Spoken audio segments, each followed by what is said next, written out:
Islamic forum के नाज़रीन अस्सलाम वालेकुम। उम्मीद है आप जहाँ कहीं होंगे खैर वाफ़ियत से होंगे।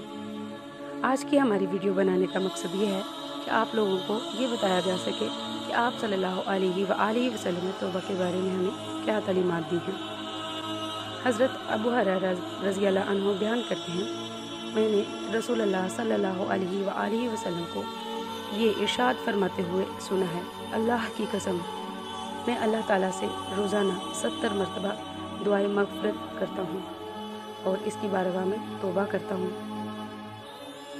एक और हदीस में है, हज़रत अबू मूसा अब्दुल्लाह बिन कैस अशरा रज़ियल्लाहु अन्हु आप सल्लल्लाहु अलैहि वसल्लम का ये फरमान नकल करते हैं कि बेशक अल्लाह ताला अपने दस्ते रहमत को रात के वक्त बढ़ाता है ताकि दिन के वक्त गलती करने वाला तौबा करे, और अपने दस्ते रहमत को दिन के वक्त बढ़ाता है ताकि रात के वक्त की जाने वाली गलती पर तौबा कर ले, यहाँ तक कि सूरज मगरिब से तुलू हो जाएगा।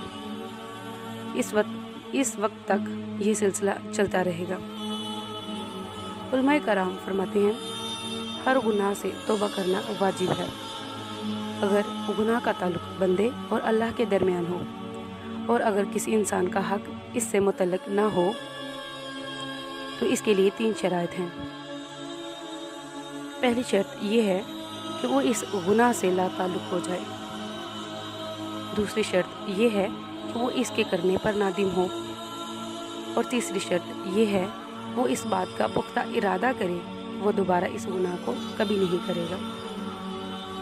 इस्लामिक फ़ोरम के नाज़रीन, अगर आपको हमारी ये वीडियो पसंद आती है तो इसको अपने प्यारों के साथ शेयर करें।